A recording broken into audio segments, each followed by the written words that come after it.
Hello everyone, welcome to Shriram's IAS YouTube channel where we cover daily current affairs for you. Myself Arzu Kakkar, and every day we used to have this session of daily news analysis जहाँ पर हम important current affairs जो रहते हैं हर दिन के वो cover करेंगे. तो देखेंगे आज क्या कुछ न्यूज़ में है और उनको एक इन डेप्थ उसकी एनालिसिस होगी. अगर कोई क्वेश्चन प्रीलिम से आए या फिर आप उसको मेंस के साथ भी कैसे लिंक कर सकते हो, जीएस पेपर 1, 2, 3, 4 के साथ, वो भी आपके साथ शेयर कर दिया जाता है. तो आप इसका बेस्ट यूज ले सकते हो, बस आपको सिर्फ कंसिस्टेंट रहना है. राइट, तो शुरू करती हूँ आज का session without taking much of time. और कल हमने कुछ क्वेश्चंस देखे थे, अगर आपको याद हो, by the end of the lecture we use to take certain questions और आपको उसके आंसर्स देने रहते हैं in the comment section. Next day पहले हम उन क्वेश्चंस को सॉल्व करते हैं. तो पहला क्वेश्चन जो था आपके सामने वो था इस टर्म के ऊपर, that is HD 3385. This term was in news and it is what? It is a kind of variety of wheat, or it is drawn a name of a missile or a virus. तो ये answer क्या है? बहुत ही simple question है. अगर आप current updated हो तो आपको पता होगा this is the third variant of wheat. इससे पहले 2 वेरिएंट हो चुके हैं और उनके नाम आप कमेंट सेक्शन में बताओगे. बहुत अच्छे से हमने इसको कवर किया है. तो ये एक वीट का वेरिएंट है, सो आंसर इज ए. ठीक है, अगला क्वेश्चन जो था, it is with respect to a dance form that is Mohiniattam dance form. 2 statements दी हुई थी आपको और क्वेश्चन क्या कह रहा था पहले वो पढ़ लेते हैं. Which of the following statements given above is और are incorrect? Mohiniattam is a classical solo dance form of Karnataka. No. So the right answer is Kerala. तो ये कहाँ का डांस फॉर्म है? केरला का डांस फॉर्म है. Mostly a solo performance by girls with circular movements is done in this dance form. This is absolutely correct. तो answer generally क्या mark करते हैं वो है बी, लेकिन ये आंसर आप जो गलती करते हो वो है. इसका राइट आंसर होगा ए.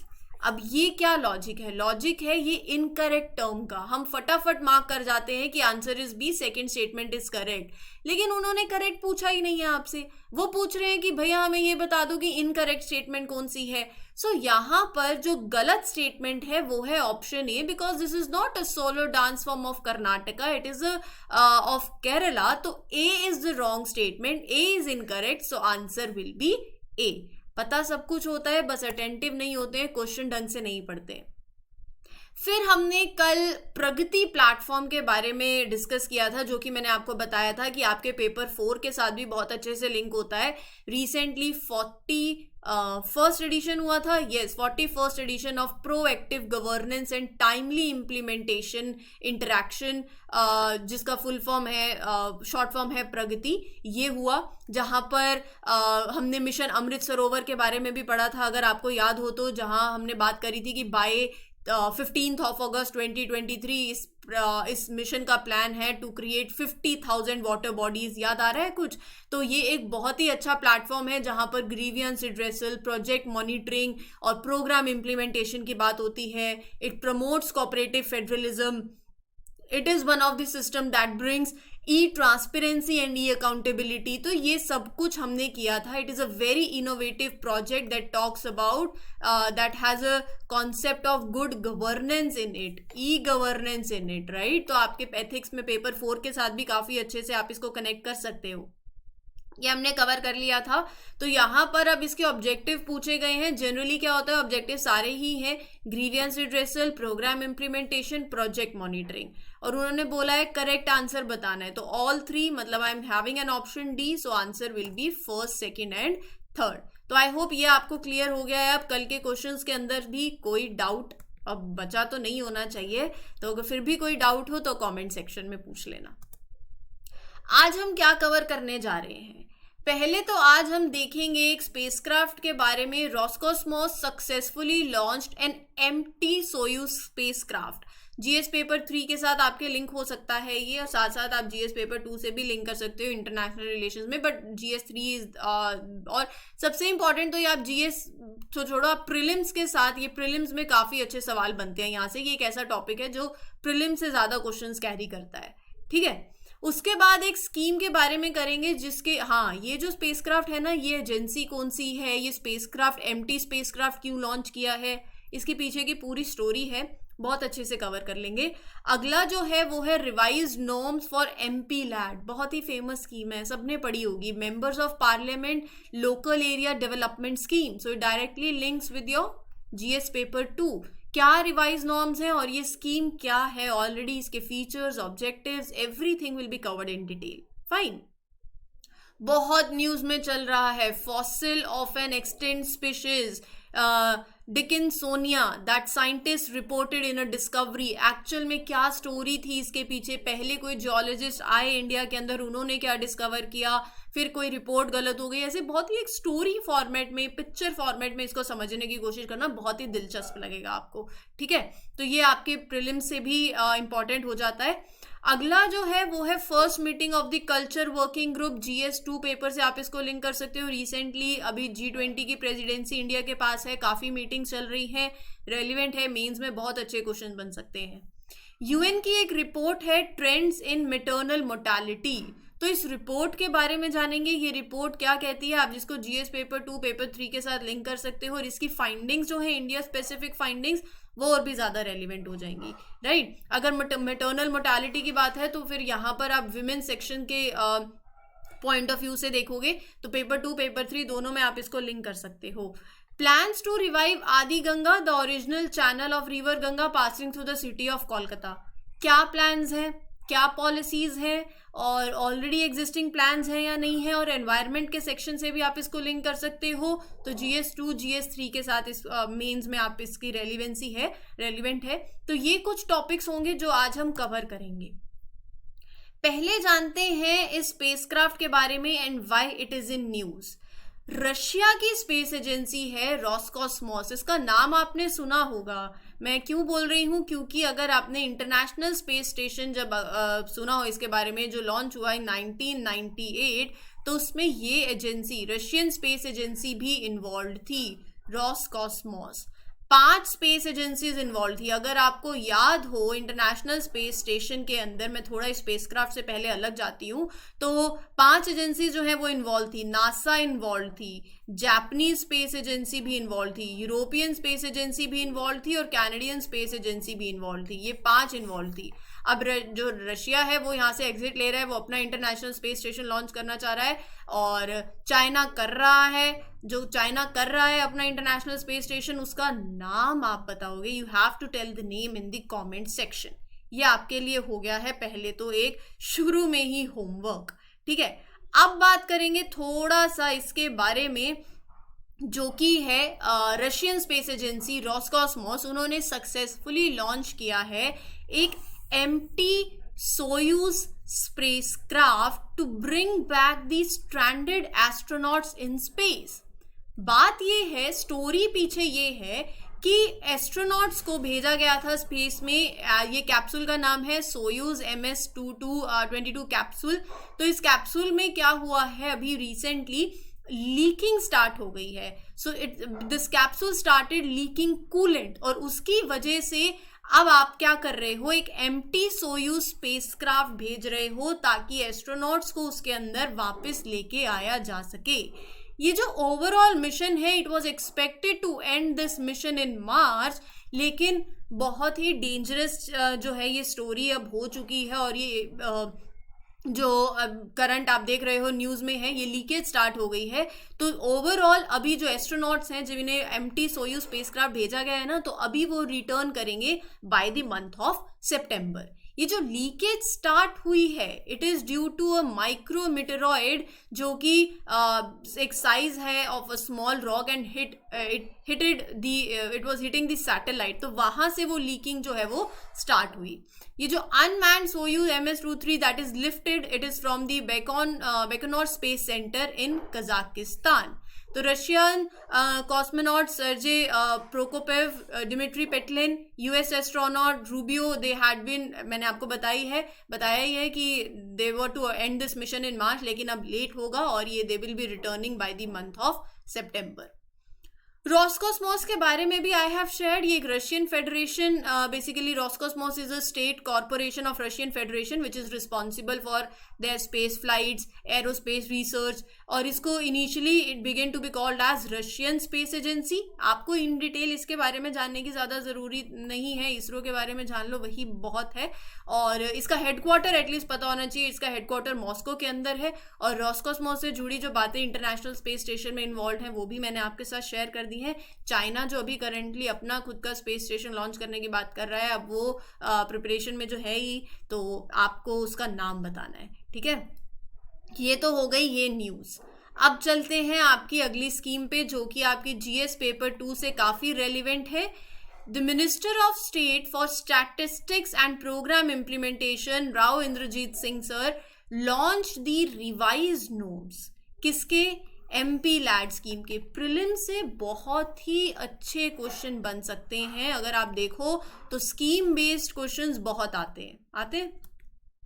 MP LAD scheme, member of parliament local area development scheme. ये रिवाइज्ड नॉर्म्स तो हम पहले बाद में जानेंगे, पहले हम थोड़ा एमपी लैड स्कीम के ऊपर नजर डाल लेते हैं। देखो बात क्या है ना, बहुत सिंपल सी है। MP LAD member of parliament जो हैं वो क्या कर रहे हैं, अपने लोकल एरिया की डेवलपमेंट करेंगे, वही ये स्कीम है। सो सेंट्रल सेक्टर स्कीम है। First of all it was announced in 1993। Central sector scheme का मतलब जहां पर 100% सेंट्रल फंडिंग देगा। एक होती है स्पॉन्सर्ड स्कीम, जहां पर 60-40 जो भी रेशियो रहे वो रहता है, जहां पर like 60% is share is given by the centre, 40% by states, तो वो स्पॉन्सर्ड है, जहां पे सेंटर स्पॉन्सर कर रहा है। ये सेक्टर स्कीम है, कंप्लीट फंडिंग होगी बाय द सेंट्रल गवर्नमेंट, आपको बस वो पैसा सही यूटिलाइज करना है। कहाँ करना है?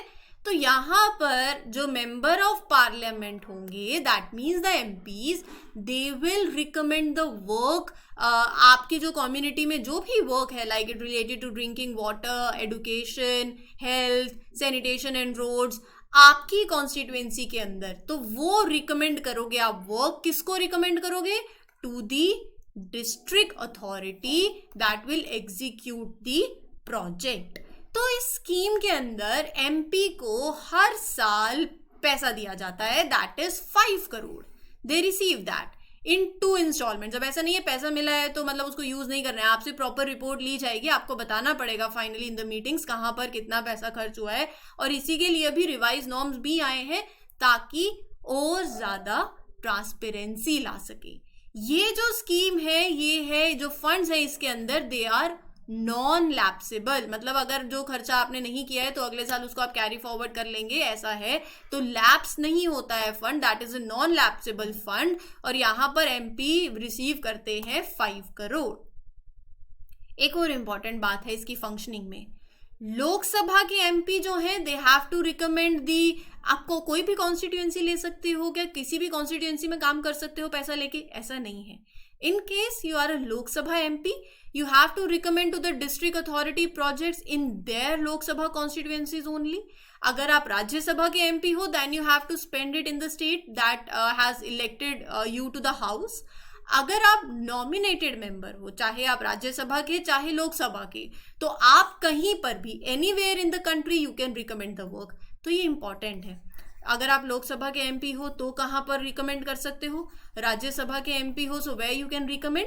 और अगर आप नॉमिनेटेड मेंबर हो, मतलब both from Rajya Sabha and Lok Sabha, then you can recommend the work anywhere in the country. अब रिवाइज नॉर्म्स क्या है?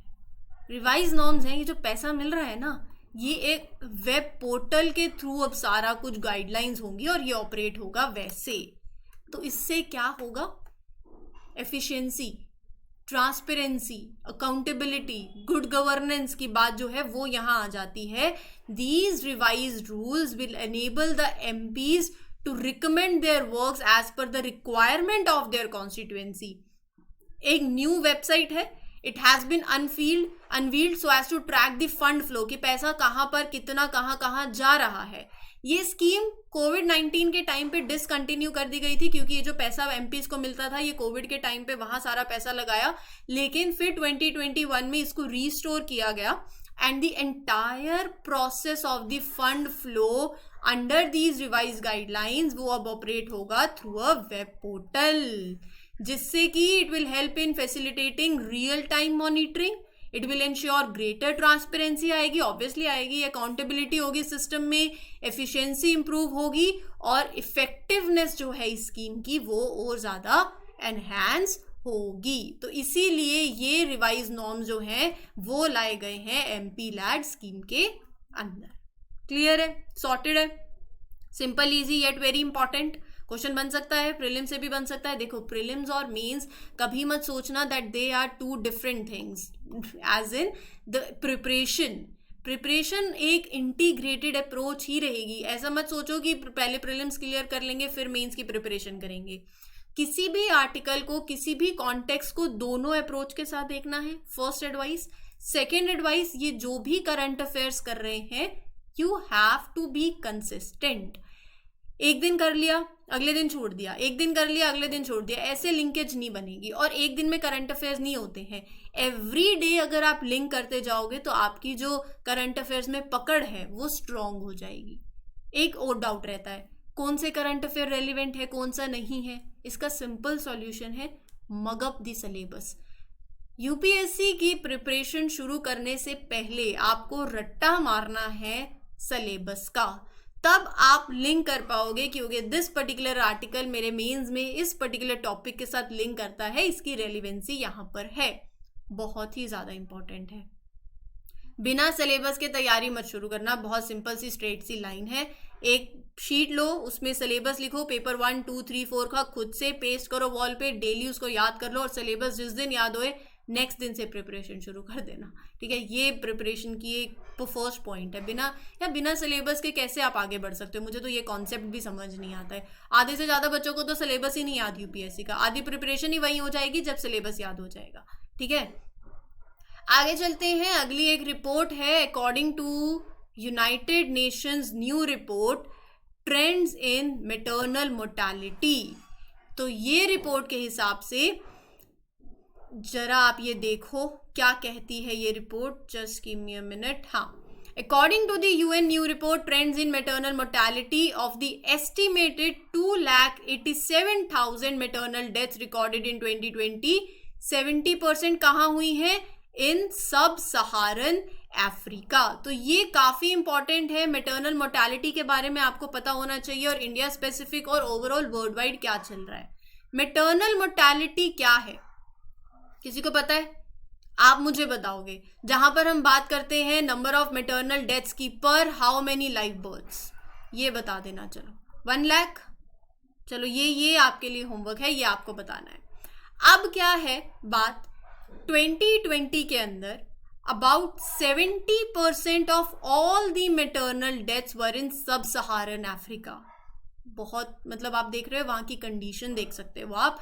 टॉप 3 सब रीजन्स है इन द वर्ल्ड जहां पर हाई मैटरनल मोर्टेलिटी रेट है, that are found in sub Saharan Africa. Western Africa 754, middle Africa 539, eastern Africa 351।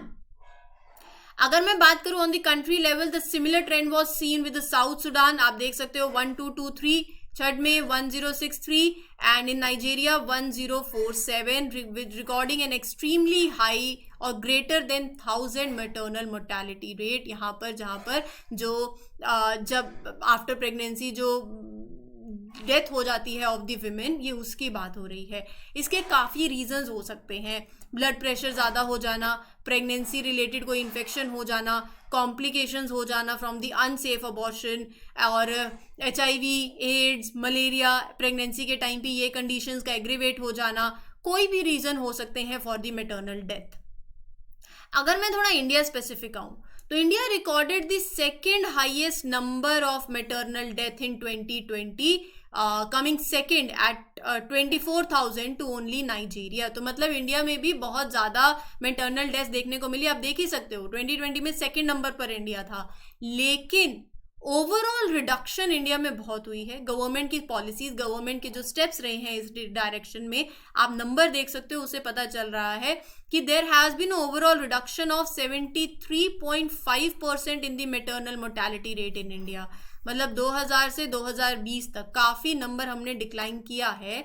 लेकिन हाँ, मतलब ये कोई डाउट नहीं है कि और भी ज़्यादा डेवलपिंग कंट्रीज अगर हम देखें तो they are performing better than India. 2020 में इंडिया का जो MMR है वो रहा है एट 103, पहले था 384, तो काफ़ी एक वास्ट इंप्रूवमेंट देखने को मिली है। लेकिन जैसे अगर मैं देखूँ अर्जेंटीना की, तो वहाँ पर नंबर इज़ 45, बहुत कम है इंडिया से। 2020 की बात कर रही हूँ। भूटान में 60, ब्राज़ील में 72, किर्गिस्तान में 50, फिलीपींस में 78। तो they have perform better than India. तो अपने को अभी बहुत कुछ करना है इस रिगार्ड में, इस डायरेक्शन में बहुत कुछ आगे किया भी जा सकता है। क्या क्या गवर्नमेंट के स्टेप्स और पॉलिसीज हैं, you will tell me in the comment section. कोई भी 3 स्टेप्स इस रिगार्ड में क्या आप मुझे बता सकते हो इन दी कमेंट सेक्शन? ये आपके मीन्स के लिए बहुत ज़्यादा आपको हेल्पफुल रहेगा। स्पून फीडिंग से सिर्फ कुछ नहीं होता है, थोड़ा खुद भी अब हाथ पैर चलाने पड़ेंगे। अगर आपको सिर्फ स्पून फीडिंग हो जाए, आप खुद से कुछ सर्च नहीं करो, स्क्रॉल नहीं करो, तो फिर ऐसे बात नहीं बनती है। बात आ रही है समझ में? G20 की प्रेसिडेंसी इंडिया के पास है करंटली, काफ़ी मीटिंग्स चल रही हैं इंडिया में। First G20 culture working group meeting will be held कहाँ पर? खजुराहो। कहाँ है? मध्य प्रदेश में। आपके आर्ट एंड कल्चर से भी बहुत ही ज़्यादा इंपॉर्टेंट प्लेस है ये। और ये जो मीटिंग होगी it will be from 22 Feb to 25 Feb। तो कहाँ कहाँ, और ये इसके बारे में अब थोड़ा सा देखते हैं। देखो, Khajuraho will be hosting the meeting, सबको पता है। थीम रही protection and restitution of cultural property. देखो इंडिया, वी ऑल नो, अभी G20 की थीम भी क्या है हमारी? वासुदेव कुटुंबकम, one earth one family one future. तो मतलब वासुदेव कुटुंबकम से आप देख सकते हो हमारे जो प्रोजेक्ट्स हैं सारे इसी थीम से इंस्पायर्ड हैं, कल्चरल प्रोजेक्ट्स। और ministry of culture they have developed a very robust programme for this. देखो इंडिया इतना खूबसूरत जगह है, कल्चर ही तो है यहाँ पे इतना प्यारा, और यूनिटी इन डाइवर्सिटी, अलग अलग तरीके के कल्चर हैं यहाँ पर। तो इस मीटिंग में भी जो है आप यहाँ जो आपकी इंडस्ट्री है, culture and creative industries account for 3.1% of the GDP and it provide 6.2% of all the employment. तो आगे जाकर अगर आप बात करते हो कल्चर की, तो आप उसको लिंक करोगे विद लाइफ। अब क्या अपने को क्लाइमेट चेंज भी देख रहे हो आप, एनवायरनमेंट कितना आप साथ में पॉल्यूट कर रहे हो। सो आपकी ऐसी लाइफस्टाइल होनी चाहिए जो कि एक सस्टेनेबल लिविंग हो, conscious with the environment as well. So you should be now environmentally conscious lifestyle. ऐसे कैंपेन्स भी रन हो रहे हैं। तो ये मीटिंग का एजेंडा यही है, to harness the potential and the existing technologies. So how you can promote and facilitate the access to goods and services. आप अपने कल्चर को और ज़्यादा कैसे प्रिजर्व कर सकते हो फॉर द फ्यूचर जनरेशन। ये मीटिंग कहाँ होस्ट हो रही है? खजुराहो के अंदर। आपको मुझे बताना है 4 बेसिकली लोकेशंस रही। एक Khajuraho, second Bhubaneswar, third Hampi, fourth location बताओ क्या वो डिसाइड हो चुकी है या it is yet to be decided? ये आपको मुझे बताना है। मैंने आपको 3 लोकेशंस बताई हैं। फोर्थ लोकेशन इस मीटिंग की, क्योंकि 4 मीटिंग्स होने वाली, तो fourth place in the comment section. थोड़ा खजुराहो के बारे में जान लेते हैं। सबको पता है कि यूनेस्को वर्ल्ड हेरिटेज साइट है एंड इट इज़, बहुत ही सुंदर पिक्चर आपके सामने लगी हुई है, which is known for its temples and elaborate sculptures. ये यहाँ पर you will see the Khajuraho group of monuments. This site was constructed by the Chandel dynasty between 950 to 1050 AD। ये सिटी महाराष्ट्र में छतरपुर डिस्ट्रिक्ट में लोकेटेड है। और ये सब इसकी जानकारी जो है आपके प्रीलिम्स के लिए इंपॉर्टेंट हो सकती है, यहाँ से सवाल बन सकता है। अच्छा जी, ये एक न्यूज़ बहुत ही ज़्यादा सुर्खियों में, ये फॉसिल डिकिंसोनिया, ये है इसकी तस्वीर। Fossil of an extant species Dickinsonia that scientists reported in a discovery from India's Bhimbetka rock shelters in 2021 have found to be a false alarm। तो बात क्या है ना, बात ये है कि 2021 में, मैं आपको इसकी स्टोरी बताती हूँ पहले। 2020 में जियोलॉजिस्ट का एक ग्रुप आया इंडिया के अंदर, और मतलब उनकी अपनी मीटिंग्स थी, लेकिन कोविड के चलते मीटिंग्स हो नहीं पाई, तो उन्होंने कहा चलो हम विजिट कर लेते हैं, भीमबेटका चलते हैं, क्या पता कुछ मिल जाए। ठीक है, तो वो गए भीमबेटका रॉक शेल्टर्स। वहां पर उन्होंने एक पैटर्न देखा, वो पैटर्न की तस्वीर मैं आपको दिखाऊंगी, इसके बारे में भी बताऊंगी।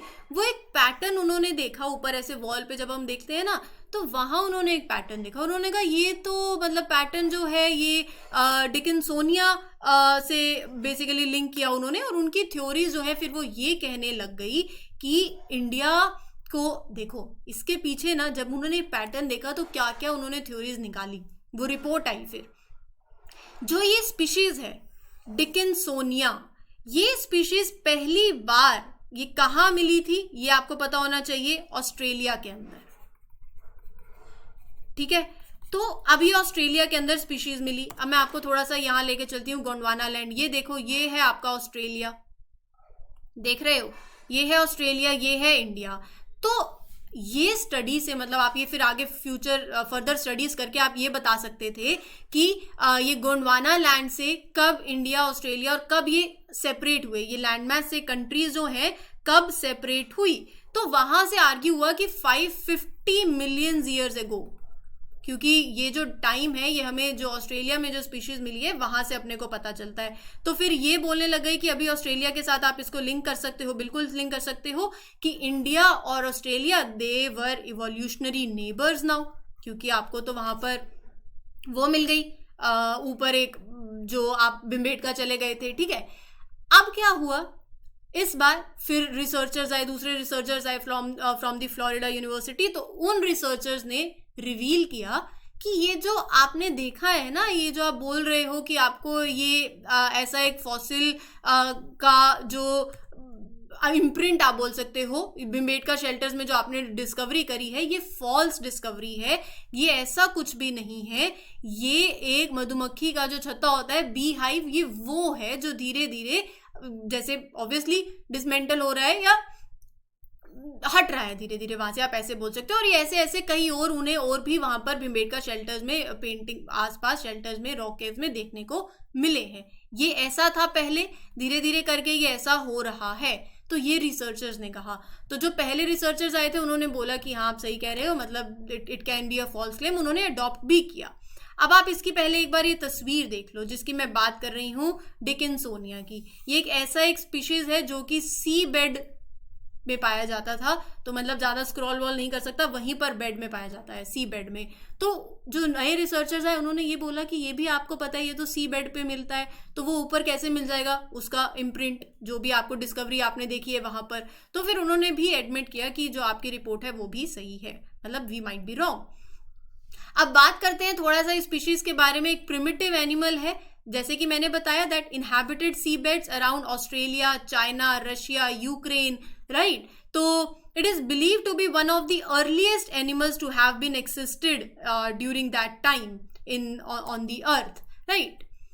अब थोड़ा भिम्बेटका रॉक शेल्टर्स के बारे में जान लेते हैं। इनका अपना ही एक सिग्निफिकेंस है। यहाँ पर काफ़ी पेंटिंग्स आपको केव पेंटिंग्स देखने को मिलेंगी और they are from the late palaeolithic period, mesolithic period, chalcolithic period, right. तो 10,000 BC से 1500 BC तक आप देख सकते हो। बहुत ही पुरानी पेंटिंग्स हैं और ये पेंटिंग्स का कलर देखो, ऐसे वॉल्स पे ये पेंटिंग्स हुई है। और साथ ही साथ ये जो केव्स हैं they are also having the small inscriptions of Maurya period. अगर आपने अच्छे से पढ़ा हो एंशिएंट के बारे में तो वहां पर, और यहाँ पर आपको एक शंख लिपि इंस्क्रिप्शंस जो है, there are large number of inscriptions on these paintings. ये भिम्बेटका पेंटिंग्स जो है, भिम्बेटका रॉक शेल्टर, ये आपको भोपाल में मध्य प्रदेश में in the foothills of Vindhyan mountains वहाँ ये देखने को मिलेंगे।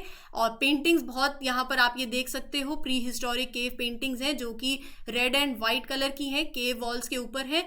सिंगिंग, डांसिंग, पूछा जा सकता है क्या हंटिंग के सीन्स भी डिपिक्टेड हैं उस पेंटिंग्स में, प्रीलिम्स में क्वेश्चन आ सकता है, बिल्कुल है।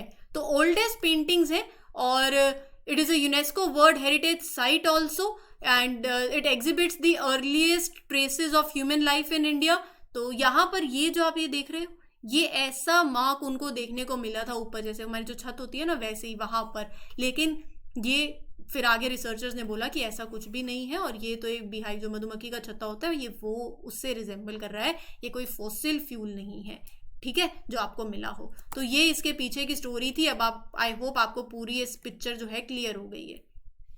अब चलते हैं आपके अगले न्यूज के ऊपर, that is regarding a plan to revive Adi Ganga, the original channel of river Ganga passing through the city of Kolkata. तो ये क्या है, ये क्यों न्यूज में है, इसके बारे में जानते हैं। सबको पता है national Mission for Clean Ganga है, जो कि बात करता है कि पॉल्यूशन ऑफ ये गंगा को पूरा साफ कर देना है, और इसके बारे में मैं मिशन के बारे में बात करूंगी। लेकिन ये मिशन को एलोकेट हुआ है 650 crore to revive the ancient river, and it has been included in the south Asian river project on combating pollution, जिसकी हम बात कर रहे हैं आदि गंगा।